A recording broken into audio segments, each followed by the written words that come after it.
அருணகிரிநாதரை பாட்டுப் போட்டியில் வெற்றி பெற செய்த திருச்செந்தூர் முருகன். தமிழகத்தில் சுமார் 650 ஆண்டுகளுக்கு முன்பு முருகர் வழிபாட்டில் மிகப்பெரிய புரட்சியை ஏற்படுத்தியவர் அருணகிரிநாதர். அவர் பாடிய திருப்புகழ், கந்தர் அலங்காரம், கந்தர் அந்தாதி போன்ற நூல்கள் முருகர் பக்தர்கள் மத்தியில் புதிய எழுச்சியை ஏற்படுத்தியது. அருணகிரிநாதரின் குறிப்பிட்ட பாடல்களை மனமுவந்து பாடும்போது பிரச்சனைகள் விலகுவதை கண்கூடாக கண்டனர். அருணகிரிநாதரின் சில பாடல்கள் முக்திக்கு வழிவகுத்தன. அதனால்தான் அவரது திருப்புகழ் பாடல்கள் புகழ் பெற்றன. அதிலும் திருச்செந்தூர் தலத்தில் தங்கியிருந்து ஒவ்வொரு நாளும் முருகனை வழிபட்டு அவர் பாடிய பாடல்கள் மிகப்பெரிய சக்தி கொண்டதாக திகழ்கின்றன.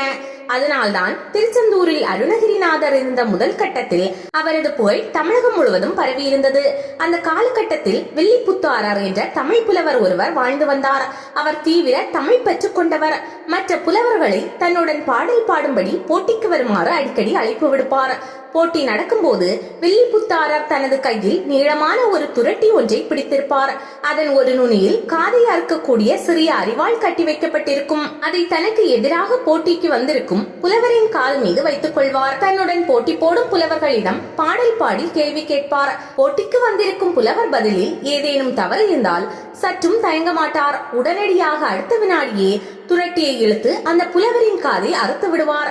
வில்லிபுத்தாரரிடம் காது அறுபட்ட பல புலவர்கள் திருச்செந்தூருக்கு சென்று அருணகிரிநாதரை சந்தித்து விஷயத்தை கூறினார்கள். வில்லிபுத்தாரர் நல்லவர்தான் என்றாலும் அவரது இந்த செயல் தவறானது என்பதை அவருக்கு உணர்த்த அருணகிரிநாதர் விரும்பினார். எனவே போட்டி போட நான் வருகிறேன் என்று வில்லிபுத்தாரருக்கு தகவல் அனுப்பினார். அருணகிரிநாதரை பற்றி வில்லிபுத்தாரர் நன்கு அறிந்திருந்தார். என்றாலும் தமிழ் செருக்கால் அவரையும் தன்னோடு போட்டிக்கு அழைத்தார். அருணகிரிநாதர் போட்டிக்கு சம்மதித்தார். போட்டி தொடங்கியது. துரட்டியோடு போட்டிக்கு தயாராக வில்லிபுத்தாரர் அமர்ந்திருந்தார். அதை கண்ட அருணகிரிநாதர் சமமான இருவருக்கிடையே நடக்கும் போட்டி என்பதால் தமக்கும் அது போல ஒரு துரட்டி வேண்டும் என்று கூறினார். நான் கேட்கும் கேள்விகளுக்கு வில்லிபுத்தாரர் சரியான பதில் கூறாவிட்டால் அவர் காதும் அறுக்கப்படும் என்று ஒரு நிபந்தனையை விதித்தார். இதுவரை யாரும் வில்லிபுத்தாரரிடம் இப்படி பேசியதில்லை. இதனால் அருணகிரிநாதர் சொன்னதை கேட்டு வில்லிபுத்தாரர் சற்று அதிர்ச்சி அடைந்தார். என்றாலும் அவருக்கு தனது புலமை மீது இருந்த நம்பிக்கையால் அதற்கு சம்மதித்தார். இதையடுத்து அருணகிரிநாதர் கையிலும் ஒரு துரட்டி கொடுக்கப்பட்டது. இருவரும் போட்டி போட்டு பாட ஆரம்பித்தனர்.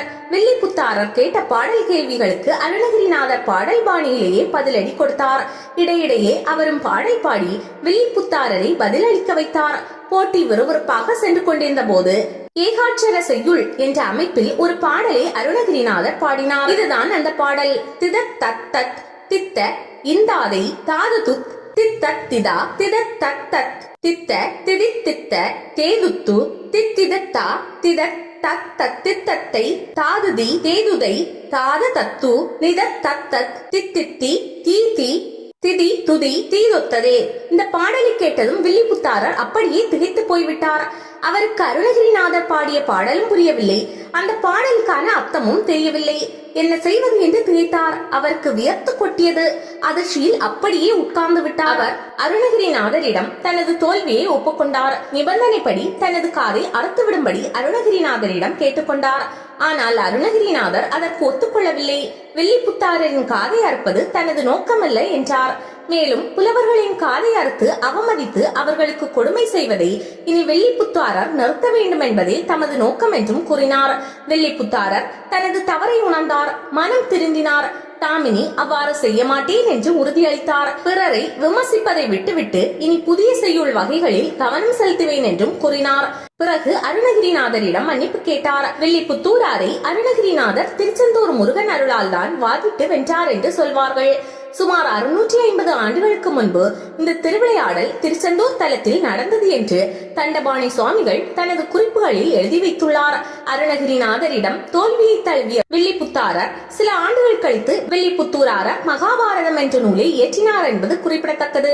அருணகிரிநாதர் திருச்செந்தூர் முருகன் மீது வைத்திருந்த அளவற்ற நம்பிக்கைக்கு இது ஒரு சிறந்த எடுத்துக்காட்டு ஆகும். அருணகிரிநாதர் திருப்புகழ் தவிர கந்தர் அலங்காரம், கந்தர் அந்தாதி பாடல்களிலும் திருச்செந்தூர் முருகனின் சிறப்பையும் மகிமையும் புகழ்ந்து பாடி இருக்கிறார். கந்தர் அலங்காரத்தில் வரும் அவர் பாடிய முருகனின் திருவடி பெருமை பாடல் மிக சிறப்பானது.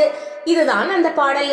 செயல்பட்டு அழிந்தது செந்தூர் வயல் பொழில் தேம் கடம்பின் மால்பட்டு அழிந்தது பூங்கொடியார் மனம் மாமயிலோன் வேல்பட்டு அழிந்தது வேலையும் சூரனும் வற்பும் அவன் கால்பட்டு அழிந்தது இங்கு என் தலைமேல் அயன் கையெழுத்தே. இந்த பாடலின் அர்த்தம் வருமாறு: திருச்செந்தூர் வயல்கள் சேல் மீன்கள் குதித்து விளையாடுவதால் அழிந்துவிட்டன.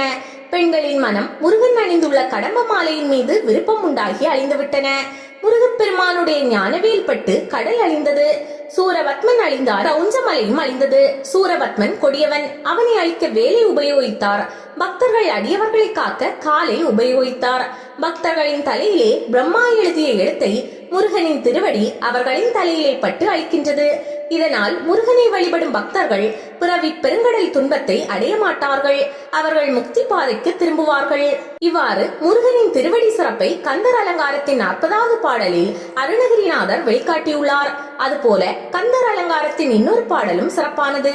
இதோ அந்த பாடல்: நாளன் செய்யும் வினை தானன் செய்யும் மனை நாடி வந்த கோளன் செய்யும் கொடுங்கூற்றன் செய்யும் குமரே சரிரு தாளும் சிலம்பும் சதங்கையும் தண்டையும் சண்முகமும் தோளும் கடம்பும் எனக்கு முன்னே வந்து தோன்றிடனே. இந்த பாடலை சஷ்டி தினத்தன்று பூஜை அறையில் அமர்ந்து முருகனை பார்த்து 6 முறை பாடுங்கள். நிச்சயம் அந்த முருகப்பெருமான் உங்கள் வினைகளை தீர்த்து வைக்க ஓடோடி வந்து விடுவார். ஒவ்வொரு நாளும் நீங்கள் செய்த வினையால் கஷ்டம் வராது.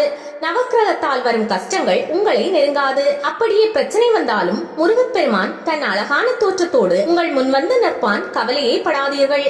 முருகனுக்கு பிடித்தமான எத்தனையோ தமிழ் பாடல்கள் இருந்தாலும் சூர சம்ஹாரம் தினத்தன்று பூஜை அறையில் கட்டாயம் உச்சரிக்க வேண்டிய பாடல்களில் இதுவும் ஒன்று. கந்தர் அலங்கார பாடல்களை பாடினால் நமக்கு வரக்கூடிய கஷ்டங்கள் எல்லாம் என்னென்ன என்பதை அவரே முதலில் என்று பார்த்து நமக்கு வரக்கூடிய கஷ்டங்களை எல்லாம் தன் கையில் இருக்கும் வேல் கொண்டு அழித்து விடுவார். நிச்சயம் இது நடக்கும். நம்பிக்கை உள்ளவர்கள் பூஜை அறையில் விளக்கு ஏற்றி வைத்துவிட்டு முருகரை மனதார நினைத்து கையில் கொஞ்சம் சிவப்பு புஷ்பங்களை வைத்துக் கொள்ளுங்கள். அரளிப்பூ, பன்னீர் ரோஜா எதுவாக இருந்தாலும் சரி. இந்த பாடலை படித்துக் கொண்டே முருகன் மீது பூவை தூவுங்கள்.